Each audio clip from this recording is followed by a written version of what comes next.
எல்லாருக்கும் வணக்கம். நான் Hema Subramanian. Welcome to home cooking Tamil. இன்னைக்கு நம்ம பார்க்க போகிற ரெசிபி என்னன்னு தெரியுமா உங்களுக்கு? இங்கே பாருங்கள் என்ன வச்சுருக்கேன்னு. நெல்லிக்காய்.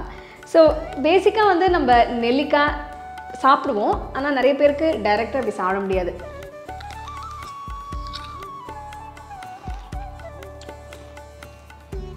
நல்ல புளிப்பு.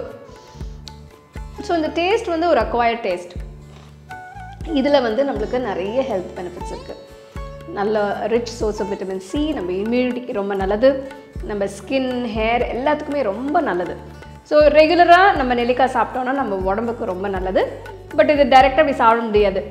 அதனால் இன்றைக்கி நான் உங்களுக்கு ஒரு அருமையான நெல்லிக்காய் சாதம் ரெசிபி தான் செஞ்சு காட்ட போகிறேன். இது நீங்கள் லஞ்ச் பாக்ஸ்க்கு வச்சு சாப்பிட்லாம், இல்லைனா சும்மா எப்பயாச்சும் லெஃப்ட் ஓவர் ரைஸ் இருந்தாலும் அதை வச்சு கூட இந்த நெல்லிக்காய் சாதம் செய்யலாம். ரொம்ப நல்லாயிருக்கும், ரொம்ப டேஸ்ட்டாக இருக்கும். ஸோ வாங்க இப்போ நெல்லிக்காய் சாதம் எப்படி செய்கிறதுன்னு பார்ப்போம். இந்த ரெசிபிக்கு நான் 4 நெல்லிக்காய் எடுத்திருக்கேன். இது நல்லா இந்த மாதிரி ஒரு சின்ன கிரேட்டரில் நம்ம கிரேட் பண்ணி வச்சுக்கலாம்.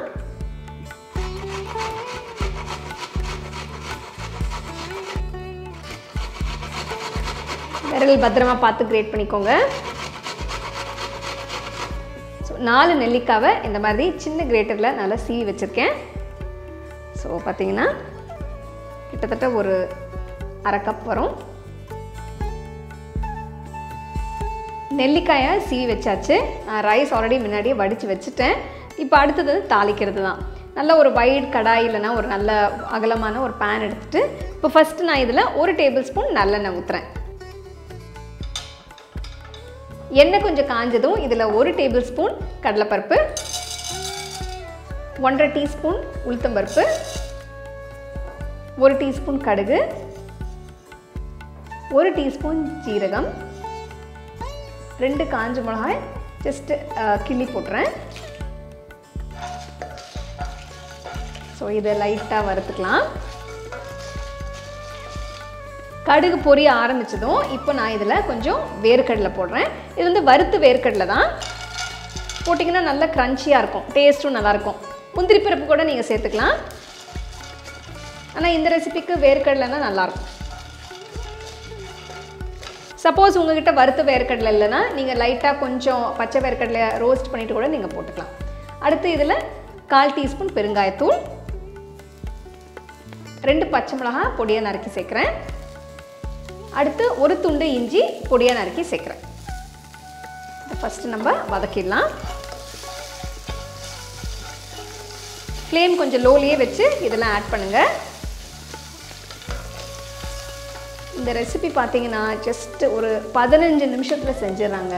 காலையில் இந்த மாதிரி குயிக்காக ஏதாவது செய்யணும், டைம் இல்லைன்னா நீங்கள் கொஞ்சம் நெல்லிக்காய் வாங்கி இந்த மாதிரி சாதம் வடித்து வச்சிட்டிங்கன்னா ஃபினிஷ்ட், முடிஞ்சிடும். அடுத்து இதில் வந்து ஒரு 1/2 டீஸ்பூன் மஞ்சத்தூள் சேர்க்குறேன், 1 டீஸ்பூன் உப்பு,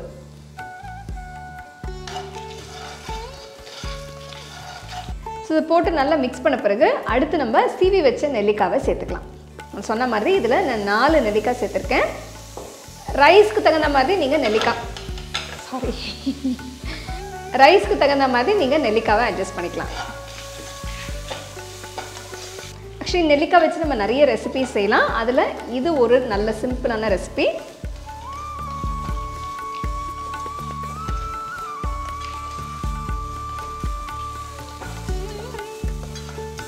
இப்போ நெல்லிக்காய் நல்லா வதங்கிடுச்சு. ஒரு 2 to 3 minutes இப்படி நல்லா வதக்கினா போகிறோம். அடுத்து நம்ம ரைஸை சேர்த்துடலாம்.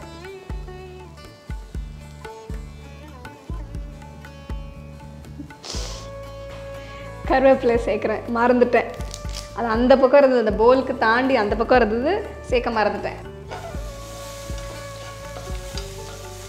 கருவேப்பிலை சேர்த்தா அது தனி வாசனை, நல்லாயிருக்கும், டேஸ்ட்டும் நல்லாயிருக்கும். ஸோ லோ ஃப்ளேமில் வச்சுட்டு இப்போ நான் ரைஸ் சேர்க்குறேன். ஸோ இது ஆல்ரெடி இது வந்து பச்சரிசி தான், நான் வந்து வேக வச்சு வச்சுட்டேன். சப்போஸ் வீட்டில் உங்களுக்கு ரைஸ் ஏதாவது மீதம் இருந்ததுன்னா கூட நீங்கள் அதை யூஸ் பண்ணிக்கலாம்.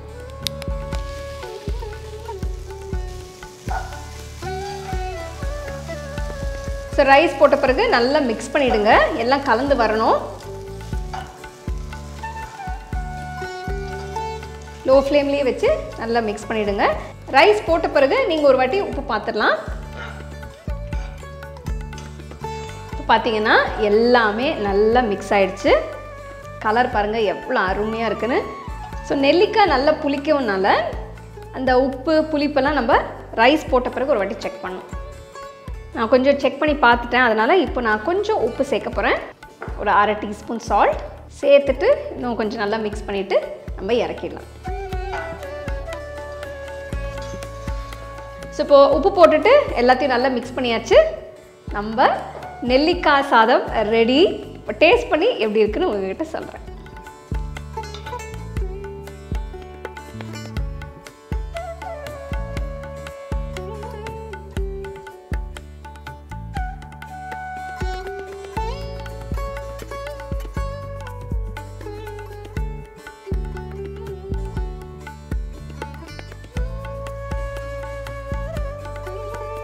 ஸோ இப்போ நம்மளோட நெல்லிக்காய் சாதம் எப்படி இருக்குன்னு நான் டேஸ்ட் பண்ணி சொல்கிறேன். இது ஆக்சுவலாக ரொம்ப ஈஸியான ஒரு ரெசிபி, ரொம்ப டேஸ்ட்டாக இருக்கும். போன வாட்டி அப்படி தான் நான் வீட்டில் ட்ரை பண்ணிவிட்டு ஒரு பவுலில் வச்சு வெறுமனே சாப்பிட்டேன். இது நீங்கள் இப்படியே வெறுமனே சாப்பிட்லாம், இல்லைனா கொஞ்சம் உருளைக்கிழங்கு ஃப்ரை வத்தல் வச்சு கூட நீங்கள் என்ஜாய் பண்ணலாம். அதே மாதிரி லஞ்ச் பாக்ஸ்க்கும் இது ஒரு சூப்பரான ரெசிபி. சரி, இப்போ நான் ட்ரை பண்ணி சொல்கிறேன் உங்களுக்கு.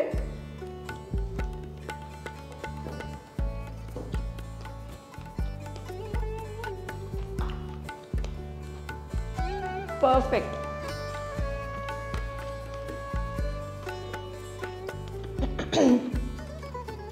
உப்பு, காரம், புளிப்பு, அப்புறம் இந்த நெல்லிக்காயோட ஃப்ளேவர்ஸ் எல்லாமே அவ்வளோ அருமையாக இருக்குது.